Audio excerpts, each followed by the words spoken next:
Entonces, no confundir, ¿sí? No es lo mismo la unidad de análisis espacial con la unidad de análisis.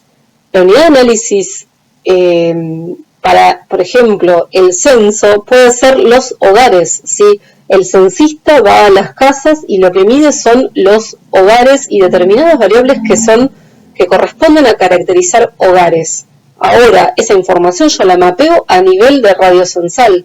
Entonces, la unidad de análisis espacial es el radio censal. Yo en el mapa no puedo ver los hogares. Lo que estoy viendo son los radios censales, ¿sí? No confundir. Por ejemplo, acá, ¿sí? No confundir unidad de análisis espacial. La unidad de análisis espacial son las provincias, ¿sí? La unidad de análisis espacial refiere a lo mapeable. Lo que yo estoy mapeando está a nivel provincia. Yo discrimino con un solo color, con un solo valor, toda la provincia. No puedo discriminar al interior de la provincia cuán heterogéneo o cómo se distribuyen geográficamente los valores. No lo puedo hacer porque la unidad de análisis espacial es a nivel provincia. Hasta a un nivel de provincia yo llego para caracterizar información. No llego a un nivel mayor, por ejemplo a nivel de radio o a nivel de parcela o a nivel de manzana, ¿sí? Bien, esto es la unidad de análisis espacial, entonces a nivel provincia, pero la unidad de análisis, ¿sí? Lo que se está midiendo no es la provincia, es la población, ¿sí? Mayor a 10 años. Entonces, la unidad de observación, la unidad que se mide el objeto medido, el objeto observado es, por ejemplo, la población alfabeta, analfabeta, la población mayor a 10 años. Bien, eso es la unidad de análisis, repito. Pero, ¿cómo lo mapeo? ¿Sí? Ahí entra el concepto de unidad de análisis espacial. Entonces, cuando yo miro este mapa y digo, ¿cuál es la unidad de análisis espacial del mapa? ¿O cuál es la unidad de análisis del mapa a nivel provincia? ¿Sí? A nivel radiocensal, a nivel departamento. Eso es la unidad de análisis espacial. Que no es lo mismo, repito, que el objeto o la unidad de observación. ¿A qué refiere, sí, esa unidad de análisis espacial o cuál es el objeto medido? En este caso, bueno, es la población analfabeta de 10 años y más para 1980. Bien. Acá ustedes tienen algunos ejemplos, ¿sí? De cuestiones también de repaso que ya vieron en otras materias. Por ejemplo, tenemos los estudiantes secundarios de primero, segundo y tercer año, ¿sí? Esta es la unidad de análisis. Esta es la población observada, la población medida, pero yo, por ejemplo, no voy a mapear a los estudiantes, voy a mapear a las universidades, por ejemplo, o voy a mapear a los radiocensales, o voy a mapear provincias, departamentos que van a ser caracterizados en función de los datos observados en estas unidades de análisis, ¿sí? Pero la unidad de análisis espacial, repito, puede ser los radiocensales, pueden ser las provincias, los departamentos o pueden ser los establecimientos educativos secundarios, ¿sí? Depende. Entonces, tenemos que siempre poder diferenciar entre unidad de análisis espacial y unidad de análisis, ¿sí? Por ejemplo, acá tenemos a nivel departamental, a nivel de fracción o de fracción censal o de radio censal, y esto va justamente a expresar un nivel de detalle, ¿sí? O un nivel o una escala en la que yo voy a poder hacer análisis. Yo voy a poder hacer análisis a nivel de fracción. No voy a poder, si tengo este mapeo, no voy a poder ir a un análisis a nivel de radio, ¿sí?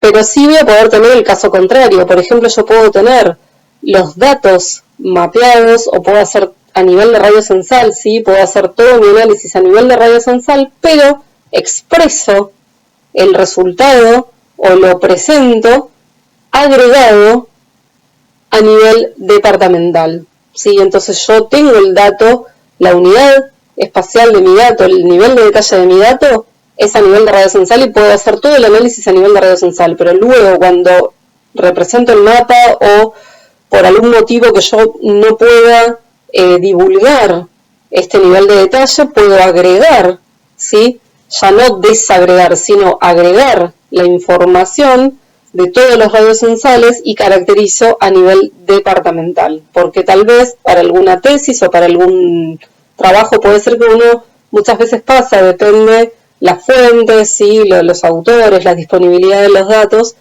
puede ser que uno no pueda expresar información a unidades territoriales más chicas, entonces tiene que expresar o agregar la información a unidades territoriales más grandes, ¿sí? Para preservar justamente cuestiones de publicación, de la autoría, de la disponibilidad, de la obtención del dato, etc. Entonces ahí sí podemos estar hablando de que el nivel de agregación en que yo presento el mapa también va a estar a una unidad espacial de departamental, ¿sí? Pero por ejemplo yo sé que la unidad espacial en la que sí tengo el dato y en la que lo trabajé, aunque no fue publicado así, fue a nivel de radio censal.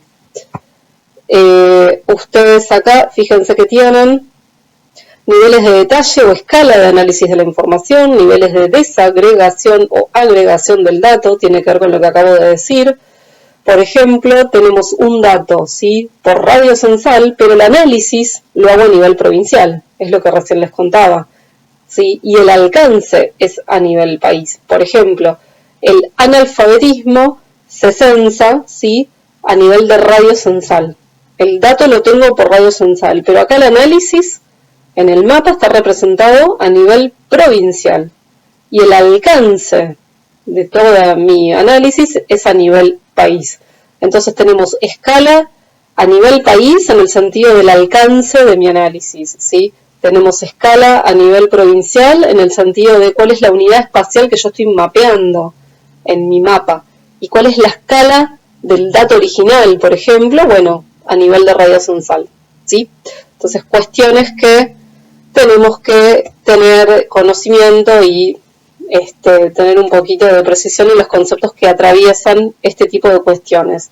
Y el último aspecto a ver es respecto a los mapas de coropletas, que es muy típico lidiar con esto y toparnos con estos temas, es esto que tiene que ver con lo que iniciamos esta clase, con el análisis exploratorio de datos estadísticos. Bueno, ¿cuáles son los métodos de corte? ¿Cuáles son los métodos de clasificación? Esto de mirar el histograma, cómo interpretar y qué tiene que ver eso con la representación, ¿sí? De un mapa de una variable cuantitativa que se traduce típicamente en los mapas de coropletas. Entonces, el tema de la elección de intervalos de clases, ¿sí? Y de cómo mapear los datos en estos mapas, ¿sí? de coropletas que estamos viendo. Por ejemplo, los valores máximos y mínimos, qué representan, cómo es la distribución de frecuencias, dónde hay más casos, dónde puede haber menos casos, cuál es el objetivo de mapear las frecuencias, quiero realizar comparaciones en función de los valores, en función de los casos, sí, etc. Este tipo de cuestiones es lo que va a determinar los criterios que yo tengo que adoptar para definir cómo voy a representar el mapa. Lo primero que hay que ver es hacer una breve lectura estadística de la naturaleza de la distribución de los datos.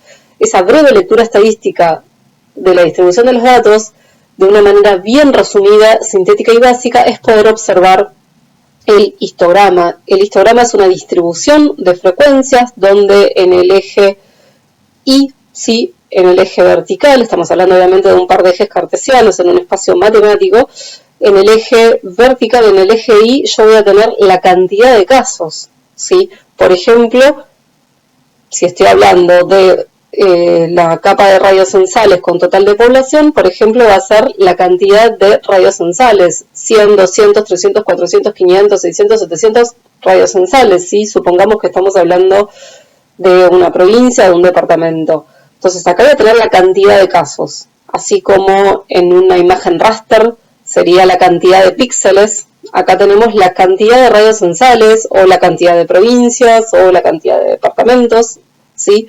O la cantidad de establecimientos educativos, ¿sí? Depende, podrían ser áreas o podrían ser puntos, polígonos, ¿sí? Cantidad de localidades censales que son puntos.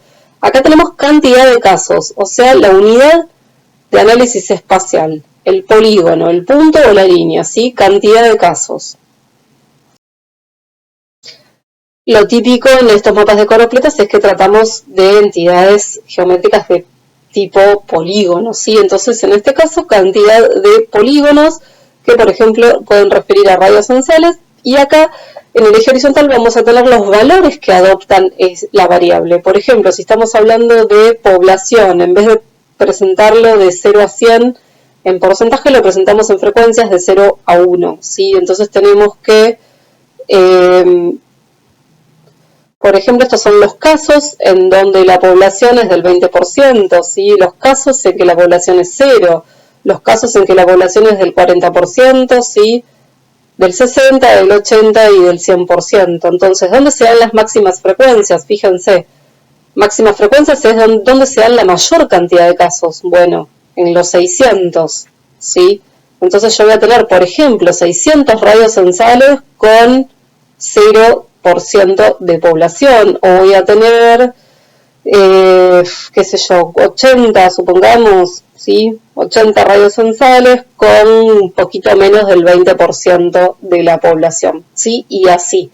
Acá lo que estamos viendo es una distribución asimétrica, no tenemos la distribución simétrica en forma de campana de Gauss, ¿sí? Como para una variable cuantitativa continua típica que sigue esa distribución normal. En este caso vemos que toda esta parte, toda esta cola, digamos, es como que hay muy pocos datos, o sea, hay muy pocos casos.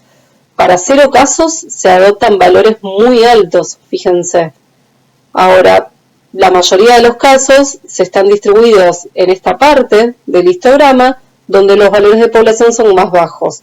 Entonces, si yo quiero hacer una clasificación de los datos y, por ejemplo, me centro en esta parte y hago intervalos en toda esta parte, la verdad que va a ser muy poco representativo, porque en esta parte voy a tener la menor cantidad de datos, la menor cantidad de casos, ¿sí? En cambio, yo me tengo que centrar en todo este sector, donde realmente tengo los casos, ¿sí? Fíjense toda la cantidad de radios censales que tengo que, y necesito ver su distribución o su comportamiento. Puedo entonces filtrar toda esta cola, ¿sí? Ya que digamos que puede ser con poca representatividad, ya que hay pocos casos, o la puedo incluir, eso también es una decisión. Fíjense, los invito a que realicen un mapeo, por ejemplo, de una variable, por ejemplo, total poblacional, y hagan el mapeo contemplando todo el set de datos que ven acá, por un lado, y comparen ese mismo mapeo contemplando no todo el set de datos, sino, supongamos que hasta el 0,4. ¿Qué pasa cuando yo le filtro todos aquellos datos, ¿sí? Que no, digamos que no son representativos? Entonces el mapa va a cambiar porque la distribución de colores ya no va, o la distribución de las clases, ¿sí? No va a ser para todo el set de datos, sino que va a ser para una parte representativa del set de datos. Ahora, ojo, lo que es representativo y lo que es no representativo, obviamente está en función del objeto de interés, ¿sí? Está en función de lo que yo quiera destacar del comportamiento de la variable.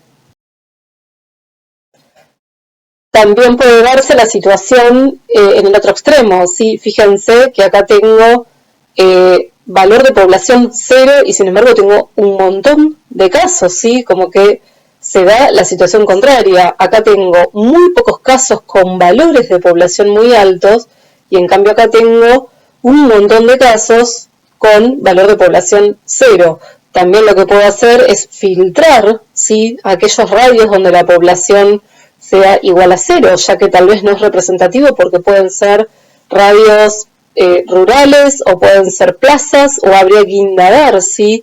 ¿Qué pasa ahí? Que en esos radios censales, que hay un montón, ¿sí? Las máximas frecuencias, fíjense, se dan en aquellos radios cuya población adopta el valor de 0. Entonces yo también podría estar filtrando esta información del set de datos y analizo, ¿sí? El comportamiento de el resto de los datos donde sí es más representativo.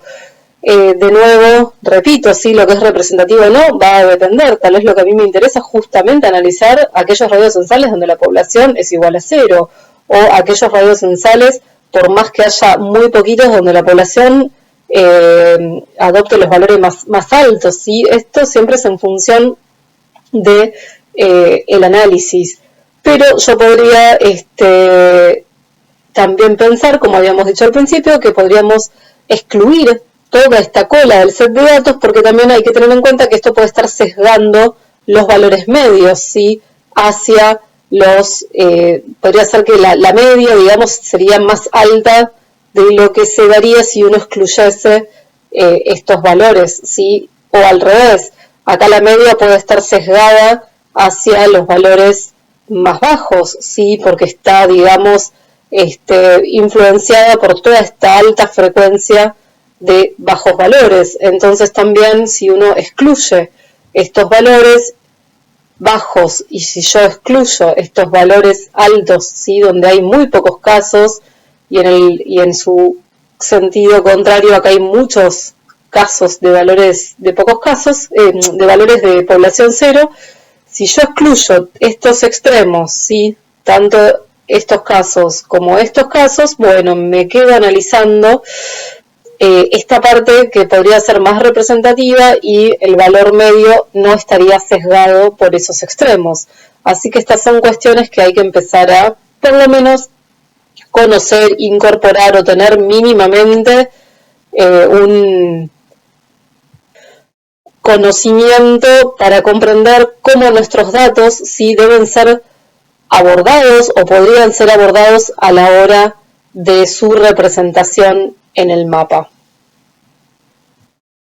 Y comprendiendo que manipulando el histograma, excluyendo o incluyendo determinados valores, manipulando el histograma en este sentido, se van a generar mapeos distintos, ¿sí? Entonces, es bueno siempre ir incorporando los criterios que nosotros utilizamos que fundamentan ese mapeo que estamos analizando.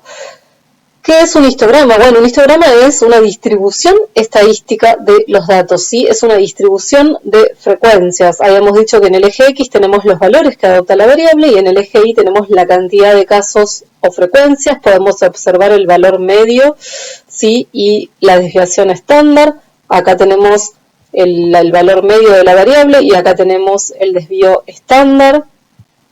Para esta distribución de datos, para todo este set de datos, como les decía, si uno excluye, por ejemplo, estas altas frecuencias de población igual a 0 o estas bajas frecuencias de alta población, van a ver que las medias y que el valor medio, sí, con el desvío estándar se va moviendo. También en la visualización del histograma siempre es posible ver la cantidad, sí, de casos. En este caso puede ser, como habíamos dicho, la cantidad, por ejemplo, de radios censales, cuál es el valor mínimo, cuál es el valor máximo que adopta la variable, cuál es el valor total de la sumatoria, el valor medio y las desviaciones estándar, ¿sí? Y la cantidad de valores nulos o sin dato. Es una distribución de frecuencia, la representación gráfica de una variable en forma de barras, donde la superficie de cada barra es proporcional a la frecuencia de los valores representados. Por eso la altura de la barra nos está indicando que hay muchos casos, ¿sí? Y acá es tan baja la altura que nos está indicando que hay muy poquitos casos, ¿sí? Hay que cercano a 0, ¿sí? O cercano, esto sería un 50, o cercano a 10, ¿sí? Habría que ver bien la escala.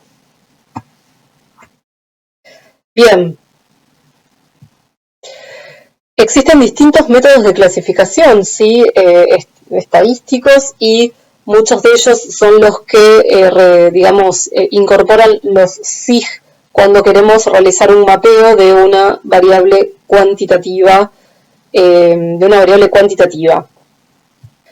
Es fundamental entender cómo funciona cada método de clasificación para entender qué es lo que está mostrando. Siempre los datos van a ser los mismos, ¿sí? Pero obviamente en función de la cantidad de clases, en función de los valores que van a quedar agrupados en los intervalos, ¿sí? O sea, en definitiva en función del método de clasificación, el mapa va a variar porque la representación va a ser distinta y la lógica de lo que está mostrando es distinto y tenemos que comprender mínimamente, sí, básicamente, qué es lo que hace cada método de clasificación para comprender qué es lo que estamos comunicando o representando en el mapeo. Como dice acá el texto, sí, para poder comunicar e interpretar un mapa de la manera eficiente tenemos que conocer el método de clasificación que está condicionando esa representación, ¿sí? Por eso es fundamental explicitar en la leyenda o abajo en algún epígrafe cuál es el método de clasificación que está determinando esa representación, ¿sí? Para que el lector pueda, como habíamos dicho, realizar una lectura sintética, eficiente y comprender de manera correcta qué es lo que está mostrando el mapa. Recordemos que un mapa por sí solo es una síntesis, pero siempre el mapa va acompañado de un póster, va acompañado de un documento escrito, de un paper, de una ponencia oral, ¿sí? Como vimos, o sea, el mapa debe ser interpretado y debe ser explicado, ¿sí? Es un resumen, es una síntesis de un aspecto territorial, pero en el marco de un determinado abordaje territorial, por ende debe ser explicado de qué va este mapa. Entonces también hay que explicar o especificar si el método de clasificación, qué corte está ahí condicionando la visualización que uno ve en la representación temática.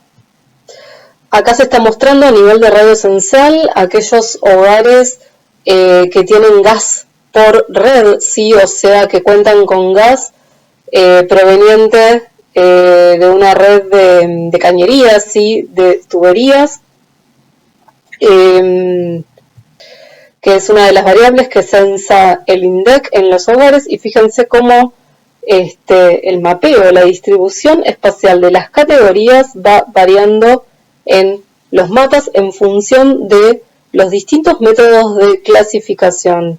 Para hacer comparativo, tenemos que mostrar el mapa en las mismas categorías, 1, 2, 3, 4, 5, tenemos 5 clases con los mismos colores. En ese sentido, categorías, obviamente los valores van a ser distintos porque estamos adoptando distintos cortes de clasificación, pero para hacerlo comparativo usamos la misma paleta de colores y la misma cantidad de clases, ¿sí? 5 clases con esta paleta de colores, y en los colores rojos estamos mostrando donde hay mayor intensidad del fenómeno, sea por cortes naturales, por intervalos iguales de bioestándar o por el método de clasificación de cuantiles.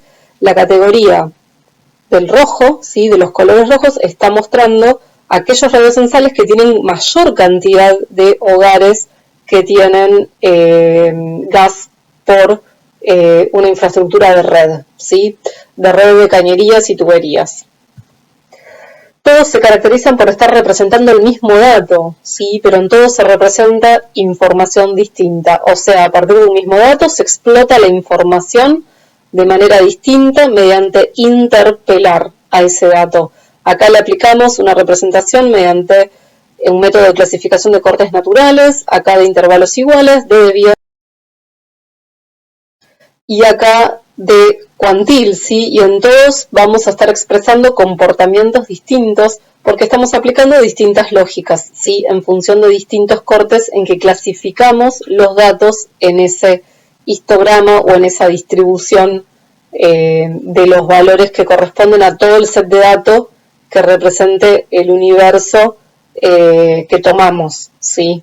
Para representar la variable. O sea, podemos, como dijimos, excluyendo o no excluyendo algún dato.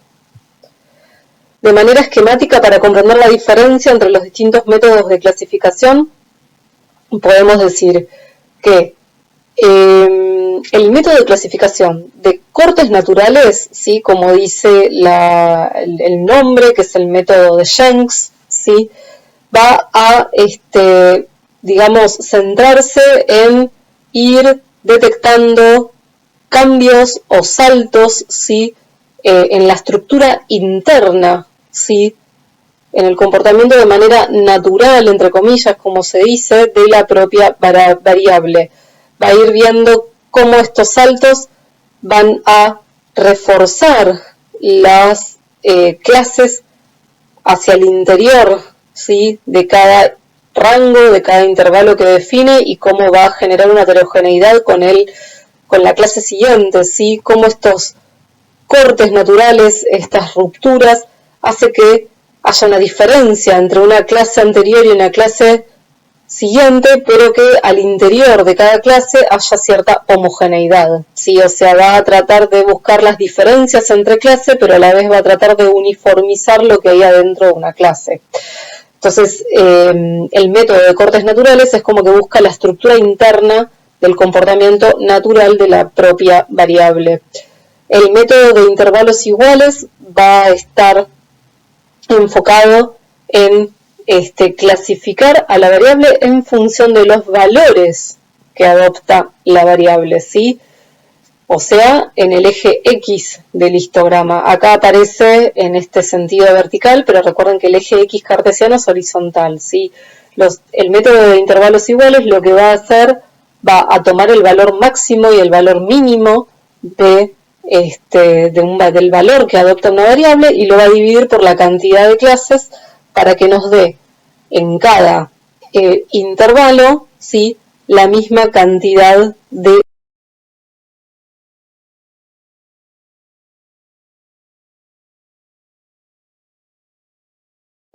valores, la misma cantidad de valores por clase. Y en cambio, el método de clasificación cuantiles va a ordenar la cantidad de casos de menor a mayor en función de los valores que adopta cada caso y va a dividir esa cantidad de casos en tantas clases. Por ende, lo que se va a obtener es la misma cantidad de casos por clase. Por eso hablamos de que los cuantiles son estadísticos de posición, porque debajo de determinado valor deja el 20% de los casos, ¿sí?, supongamos. Ahora lo vamos a ver.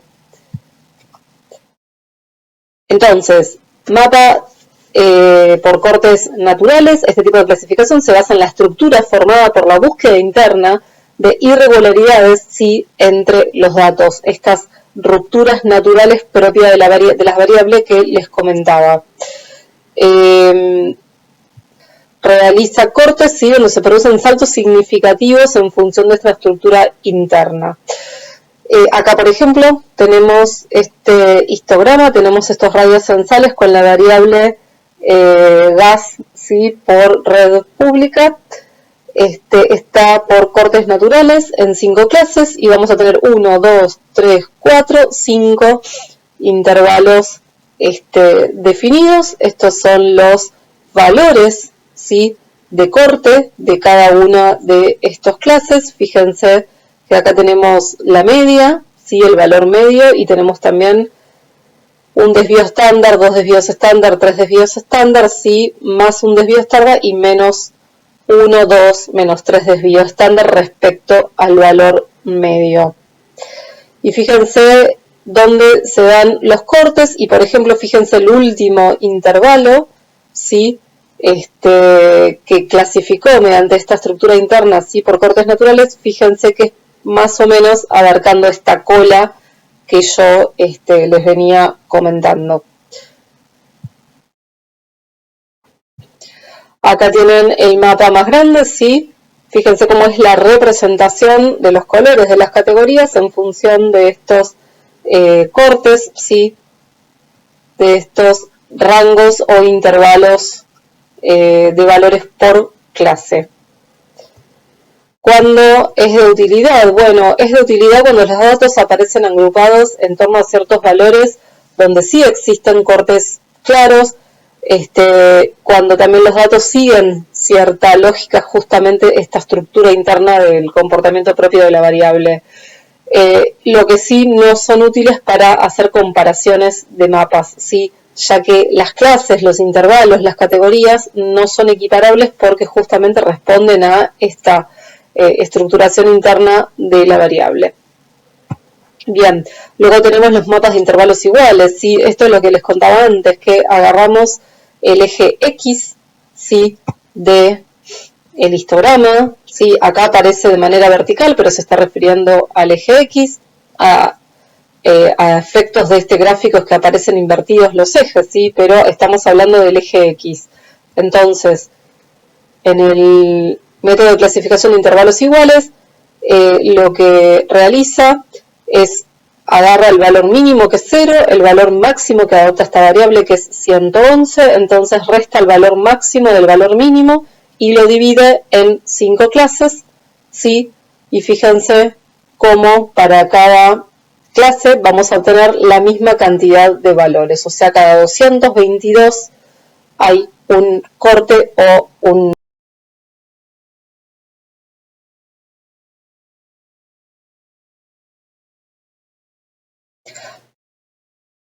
salto de clase. Acá estamos hablando de, 1111, ¿sí? Claro, 1111 dividido 5, ¿sí? Nos va a dar 222. Entonces, 222 hogares. Recordemos que el mapa de intervalos iguales actúa clasificando en función del eje X, ¿sí? En función de los valores que adopta la variable. Y los valores que adopta van de 0 a 1111 hogares con gas, ¿sí? Proveniente de una red pública por radio censal, ¿sí? Los radiocensales están en el eje Y, ¿sí? Es la frecuencia o cantidad de casos, y los valores que adopta la variable son, en este caso, 1111, pero acordemos que siempre debemos identificar la unidad, ¿sí? De esa variable. ¿Y cuál es la unidad de medida? Bueno, hogares, ¿sí? Son 1111 hogares.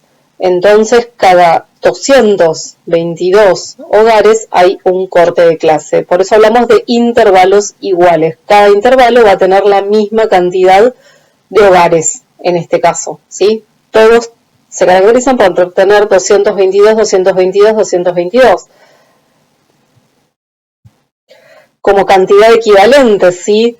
Que define cada intervalo, pero cada intervalo va a estar con sus límites mínimos y máximos, ¿sí? Acá vamos a tener de 0 a 222 hogares, pero acá vamos a tener de 888 a 1111 hogares, o sea, va a haber 22 hogares, pero con estos valores mínimos y máximos de cantidad de hogares.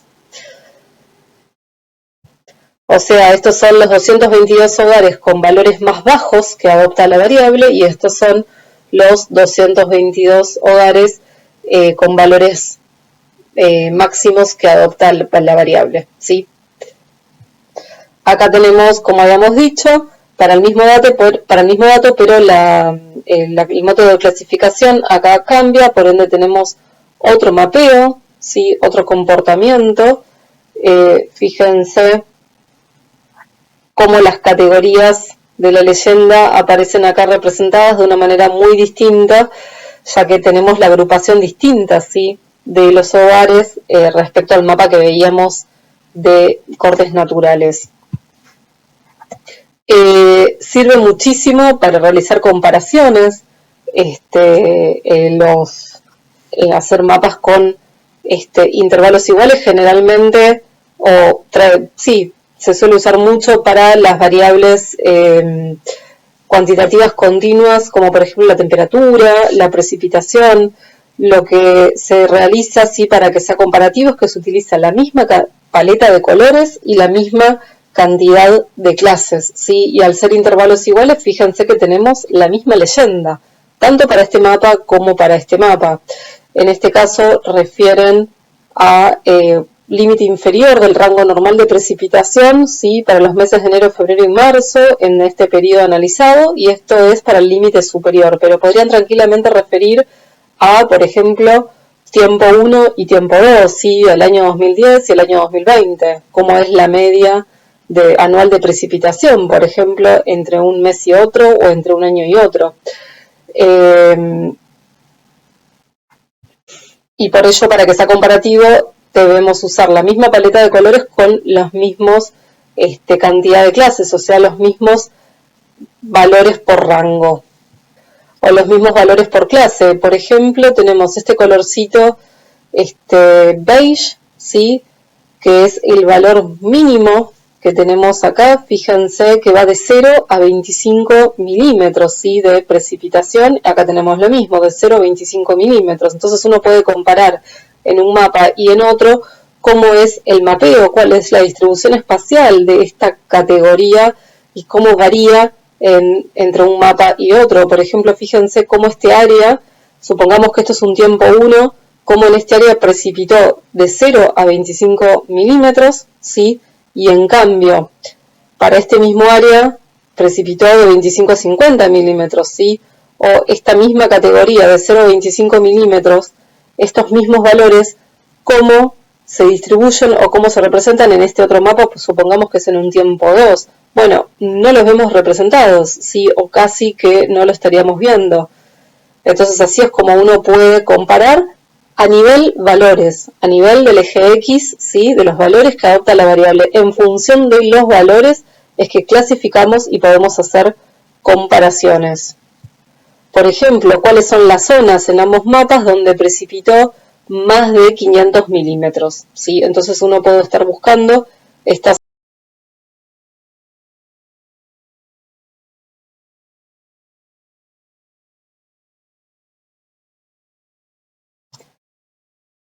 Uno podría estar buscando en este mapa, sí, los colores violáceos, y fíjense que, digamos, que tal vez acá hay algo apenitas que se puede visualizar, cuando en cambio en este mapa vemos como sí existen zonas donde hubo un comportamiento espacial, sí, de esta categoría, o sea, hubo zonas donde llovió más de 500 milímetros, sí, fíjense toda esta zona y esta zona, en cambio aquí, digamos que hay una ausencia de la espacialidad de ese comportamiento, de zonas donde haya precipitado más de 500 milímetros. También podemos ver el resto de las categorías. Por ejemplo, fíjense acá, supongamos en precipitación para el año 2010, ¿sí? Fue de 25 a 50 milímetros, fíjense la zona amarilla, ¿sí? La distribución espacial de esta categoría, de 25 a 50 milímetros de agua precipitada. En cambio, cuando vemos, supongamos, a los 10 años o al año siguiente o en un tiempo 2, fíjense la distribución espacial ahora de esos mismos valores, de los 25 a 50 milímetros, fíjense dónde, cuál fue la zona correspondiente a esos valores. Fíjense cómo la espacialidad en un tiempo 1 y la espacialidad en un tiempo 2 para los mismos valores fue variando, ¿sí? O fíjense esta zona verde. Miren la diferencia de 50 a 100 milímetros. Toda esta zona, ¿sí? En un tiempo posterior llovió, tuvo mucho mayor agua precipitada, fue de 50 a 100 milímetros, cuando en un tiempo anterior recibía de 25 a 50. Entonces puede decirse que en esta zona, en el tiempo 2, hubo un aumento en la precipitación, ¿sí? Fíjense, llueve de 50 a 100 milímetros, cuando en este caso llovía de 25 a 50, ¿sí? Entonces, así es la idea de cómo poder comparar los cambios que existen en las zonas en función de los valores y cómo las categorías para los mismos valores van cambiando su zonificación o su distribución espacial, ¿sí? Lo mismo en los colores azules. Tenemos acá estos valores claros de celeste, sí, que van de 300, 350 milímetros, sí, de agua precipitada, y fíjense cómo acá está siendo ocupado por un aumento, sí, de precipitaciones de 400, 450 a 500 milímetros. Entonces, si uno quiere comparar la evolución o la espacialidad de un rango de valores, podemos decir que estos valores, por ejemplo acá, sí, de 300, que acá se ve en esta zona y en esta zona, fíjense acá como tal vez los de 300 estarían distribuidos en este rango, ¿sí? Como un cinturón que está abarcando o que está encerrando toda esta zona, mientras que acá está como un poco menos delimitado y abarca mucho más cobertura. Acá lo mismo, es un caso similar, tenemos una misma paleta de colores con la misma cantidad de intervalos, por ende para cada intervalo vamos a tener la misma cantidad de rango, ¿sí?, de valores, y acá estamos hablando también de precipitación mensual. Si uno quiere comparar, fíjense cómo va variando, por ejemplo, los lugares donde casi no hubo precipitación, que son los lugares en blancos, ¿sí? Fíjense cómo va variando la distribución espacial, el tamaño, ¿sí?, del área afectada por esos valores, y así de manera comparativa como recién veíamos. En este caso se muestra cómo para el mismo mes, para julio del 2022, se va variando, digamos, el mapeo resultante a partir de aplicar técnicas distintas, ¿sí?, en este caso. También podríamos pensar que, por ejemplo, tenemos variable sociodemográfica, ¿sí?, variable que releva el censo, por ejemplo, la edad, ¿sí?, en la unidad de observación de la población. Entonces podemos generar un mapeo, ¿sí?, por grupos de edad.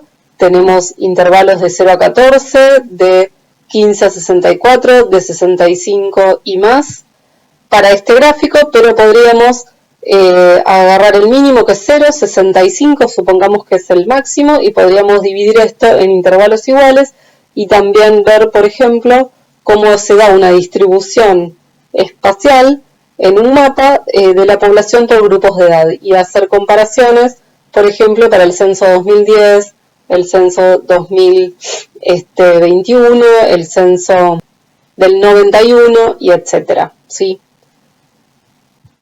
Como acá dice y mencionamos, ¿sí? ¿Cuándo es útil? Bueno, como recién comentábamos, es muy útil para hacer comparaciones, por ejemplo, multitemporales, comparaciones en la distribución espacial de los valores, y cuando necesitamos justamente hacer comparaciones a nivel de valores, ¿sí?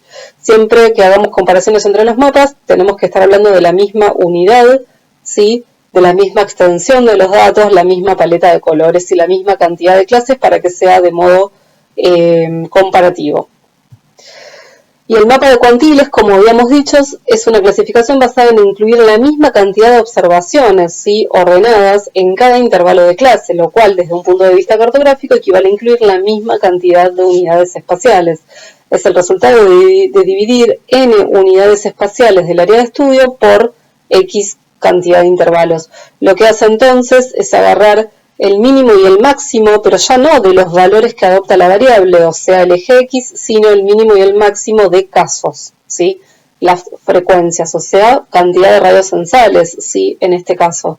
Entonces agarramos el mínimo y el máximo, los ordenamos, ¿sí?, en función de los valores que adopta, o sea, en esa serie ordenada de casos, el caso 1 va a ser aquel donde aquel cuyo el valor mínimo adoptado sea, en este caso, el 0, ¿sí? Y en esa serie ordenada de casos, el último caso va a ser aquel que adopta el valor máximo, ¿sí?, el de 1111. Entonces, se va a dividir la cantidad de casos, por ejemplo, por 5 clases, ¿sí? Entonces, en cada clase yo voy a tener la misma cantidad de casos. Si yo divido el 100% de mis casos en 5 clases, ¿sí?, voy a tener quintiles, o sea, en cada clase voy a tener el 20% de mis datos, porque 100 dividido 5 me da 2, ¿sí? Voy a tener entonces 100 dividido 5 me da 20, perdón. Voy a tener el 20% de mis datos, o sea, voy a tener el 20% de mis casos, ¿sí?, en cada intervalo. Fíjense que cada intervalo va a estar compuesto ya no por la misma cantidad de valores, sino por la misma cantidad de casos, o sea, la misma cantidad de radios censales en este caso.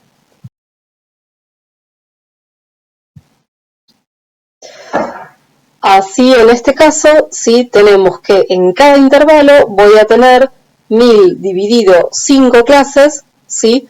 1000 dividido 5 voy a tener 200 radios por intervalo, ¿sí? 200 radios por cada clase. Ahora, como yo voy a ordenar a esos radios que caen en cada clase en función de los valores que adopta de menor a mayor, me va a quedar que los 200 radios con valores más bajos van a ir de aquellos radios que tengan 0 hogar con gas por red a 142 hogares. Los siguientes, el siguiente quintil, ¿sí? O los siguientes 200 casos o 200 radios que le siguen de manera ordenada van a tener valores que van a ir de 142 a 222 hogares con gas por red, ¿sí? Por radio censal, y así. Fíjense, por ejemplo, el último quintil, fíjense la amplitud de valores, ¿sí? Que adopta, sin embargo, siempre va a haber la misma cantidad de radios para todos. Todos tienen 200 radios censales, todos tienen la misma cantidad de casos, por eso el método es de cuantiles, ¿sí? Es un estadístico de posición. Me está diciendo que por debajo de del valor de 142 yo tengo el 20% más bajo de mis casos, ¿sí? Por encima del valor 338 yo tengo el 20% más alto, ¿sí? De mis casos. Por eso es un estadístico de posición.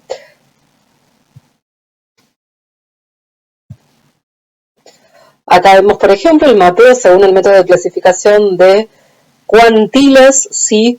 Dentro del método de cuantiles podemos decir que esto se trata de quintiles porque estamos en 5 clases, ¿sí? Entonces vamos a tener el 20% más bajo, el 20% siguiente, el 20% medio, el 20% medio alto y el 20% de valores más altos de radios censales con hogares de gas por red, ¿sí? Entonces acá vemos que las categorías, por ejemplo, de rojas, ¿sí? Son aquellas cuyos radios censales representan el 20% más alto, ¿sí?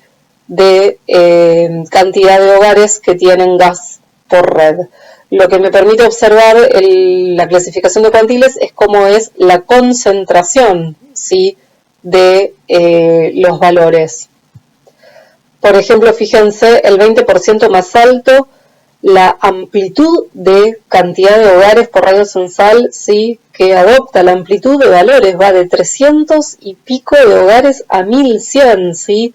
Hay una amplitud enorme de 300 a 1000 en relación al resto, por ejemplo, de las categorías, ¿sí? El 20% más bajo va de 0 a 100 y pico, ¿sí? El 20% siguiente va de 140 a 200 y pico, ¿sí? El 20% de los radios con valores medios de cantidad de hogares que tienen gas por red por radio censal va de 220 a 279. Fíjense acá la concentración es hay distancia muy cortita, ¿sí? Entre 222 a 279, y sin embargo acá también tengo un 20% de casos, al igual que acá y al igual que acá. Pero en este 20% de casos, fíjense cómo esos 20% de los casos adoptan mucha mayor amplitud de valores, ¿sí? De 300 a 1000. En cambio acá la misma cantidad de radios, ¿sí? Pero otros radios, pero la misma cantidad está muy concentrada en los valores de 222 a 279, ¿sí? Estas son las cuestiones que permiten ver este tipo de mapas y también empezar a decidir y decir, bueno, tal vez, ¿qué pasa si yo aumento la cantidad? Y lo hago, por ejemplo, en 10 clases o en 7 clases, en 8 clases. ¿Qué pasa con tal vez esta categoría que acá la veo que está muy abarcativa, por así decirlo? Entonces, estas son las cuestiones que permite ver cómo se comportan la cantidad de casos en función de los valores que adoptan. ¿Cómo funciona? Bueno, los mapas de cuantiles entonces cuentan la cantidad, ¿sí? En cada grupo y los colocan los más cerca, ¿sí? Posible del promedio, y divide el total de registros, como ya vimos, por el número de clases para obtener el promedio que debiera incluir en cada clase, el promedio de la cantidad de unidades espaciales o de radios censales en este caso. Acá es lo que decía, sí puede ser engañoso porque se juntan territorios con distancias importantes en sus datos, como recién veíamos en la categoría del rojo. ¿Sí? Fíjense que pueden ser radios que van desde que tienen 300 a 1000 hogares. ¿Sí? La comparación en el extremo opuesto con estos radios, ¿sí? Que va de 222 a 279. Entonces, en ese sentido, se refiere a que puede ser engañoso y que en función de lo que uno quiera visualizar, puede ser útil o no puede ser útil, o por lo menos entender por dónde pasa la lógica de lo que está representando mediante este corte de clasificación de cuantiles. Entonces, no va a ser de utilidad, ¿sí? Si queremos comparar mapas en función del rango de valores, porque dijimos que el rango de valores va a depender de la distribución de los casos, y sí va a ser de utilidad cuando queremos ver justamente esa distribución espacial en función de los casos, en función de las frecuencias, ¿sí? Y si queremos comparar justamente eso, cómo se comporta la espacialidad, por ejemplo, del 20% de una variable con respecto al 20% de otra variable, ¿sí? Si queremos comparar en función de la distribución de frecuencias, pero no en función del rango de valores. Esto también es a modo ilustrativo para que sepan que dentro de esta estadística de cortes por cuantiles existen otros tipos de representaciones, ¿sí? Temáticas de representaciones gráficas, como por ejemplo los mapas de caja o los mapas de perceptiles, que generalmente no vienen cargados como una opción en los SIG, sino que uno los puede realizar mediante otras herramientas. Por ejemplo, una que es muy conocida, que tal vez han escuchado nombrar, es Geoda. Por ejemplo, el mapa de perceptiles, donde se tematiza el comportamiento de la variable mediante la definición de 6 clases. La primera clase o categoría va a representar aquellos valores que corresponden a menos del 1% del total de los casos. En la segunda categoría se van a mapear aquellos valores que corresponden al 10% más bajo, ¿sí? Del total de casos, específicamente de los que van del 1 al 10% de los casos. Luego, en la siguiente categoría se van a mapear los valores que corresponden al 10 al 50% de los casos, ¿sí? Casi a este 40% de casos, y así sucesivamente. Los valores de corte, ¿sí? Que definen estas clases es el valor mínimo de la variable, el valor máximo de la variable, el 1%, el 10%, el 50%, el 90% y el 99%. Algo que también está relacionado con los distintos mapas que se pueden obtener mediante estos estadísticos de posición de cuantiles es también entender qué son los cuartiles, ¿sí? El primer cuartil, segundo cuartil y tercer cuartil. El primer cuartil, ¿sí? Es aquel valor que corresponde al 25% de los casos, ¿sí?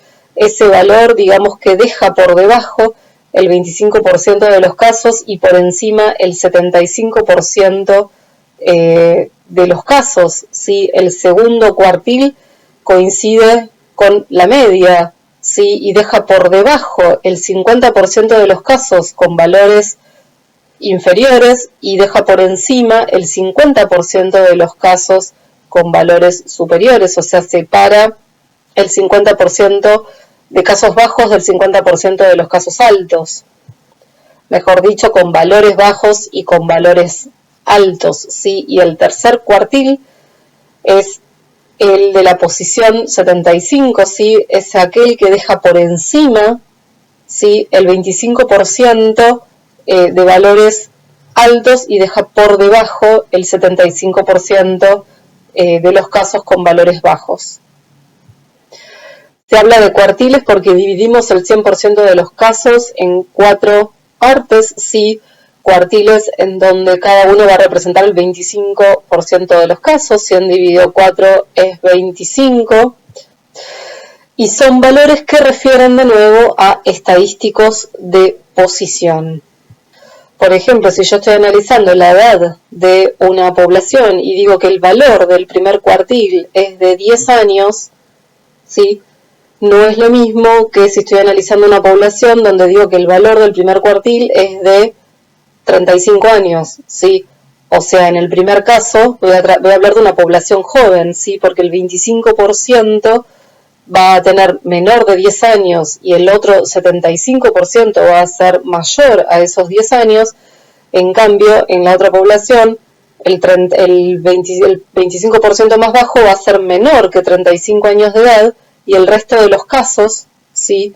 El 75% restante va a superar esos 35 años de edad. Entonces, ¿cómo se distribuyen los casos en función de los valores? ¿Sí? Acá está enfocado nuevamente, como todo lo que venimos viendo del método de clasificación de cuantiles, en cómo es la distribución de frecuencias o casos, ¿sí? Y luego, por último, tenemos el corte de clasificación de desvíos estándar, que lo que me va a permitir es estimar cuántos se alejan los valores del valor medio, ¿sí? Cuántos se desvían en mayor o menor medida del valor central y va a ser una estimación de la dispersión de mis datos. El valor medio de mi distribución podemos ver que es alrededor de los 239 hogares, ¿sí? Por radio censal, hogares, repito, que tienen gas por red pública, alrededor de los 239, ¿sí? Acá se va a establecer el valor medio y a partir del valor medio se van a definir intervalos en función de cuánto se alejan, digamos, cuánto se desvían de ese valor medio. Acá tienen un mapeo, ¿sí? Con cuando se aleja, digamos, de menos 0,50 a 0,50, luego de 0,50 a 1,50, así desvío estándar, y así sucesivamente. Esto viene de que el 0, ¿sí? Es el... Esto viene de que el 0 es el valor medio, ¿sí? La media es el 0, entonces este intervalo primero que está aquí es el que va a estar definido por menos 0,50 desvío estándar a más 0,50 desvío estándar. Ahora, este otro intervalo va a estar desde más 0,50 a 1,50 desvío estándar, ¿sí? Porque estoy del 0, del valor medio, estoy a 0,50 y luego a 1, luego a 2,50 y así, ¿sí? Entonces esos son los valores que ustedes van a ver aquí. Lo que les decía es que este mapa representa cuál es la dispersión respecto al valor medio, ¿sí? Aquellos valores extremos, los que están en categorías del rojo y del azul, son los que van a tener mayor dispersión hacia un lado y hacia el otro respecto al valor medio, ¿sí? Esto es lo mismo. ¿Cuáles se alejan, sí, del valor medio? En este caso, se representa la desviación respecto al valor de NBI medio, ¿sí? NBI por escolaridad. Aquellos radios censales, sí, que se alejan del valor promedio de NBI. Fíjense los puntos, las manchas rojas, ¿sí? Son los radios censales más críticos, ¿sí? Los que presentan mucho mayor NBI por escolaridad respecto al valor medio, ¿sí? Los que más alejados están, o sea, los más críticos, los que presentan valores de NBI demasiado altos para el promedio, ¿sí? En cambio, los que están en verde son los que presentan valores demasiado bajos respecto al promedio. Sabemos que el NBI por escolaridad es un indicador de precariedad, ¿sí? De necesidades básicas insatisfechas, entonces los críticos van a ser aquellos que presentan valores altos, ¿sí? Respecto al valor medio. Los no críticos o los lugares mejor posicionados van a ser aquellos que presentan distancias de valores bajos, ¿sí? Entonces, acá la desviación estándar es un ejemplo de cómo nos permite estimar, representar, ¿sí? Orientar, tener una idea de cuánto se va del promedio para un lado o para el otro, si alguna situación que uno la define como crítica.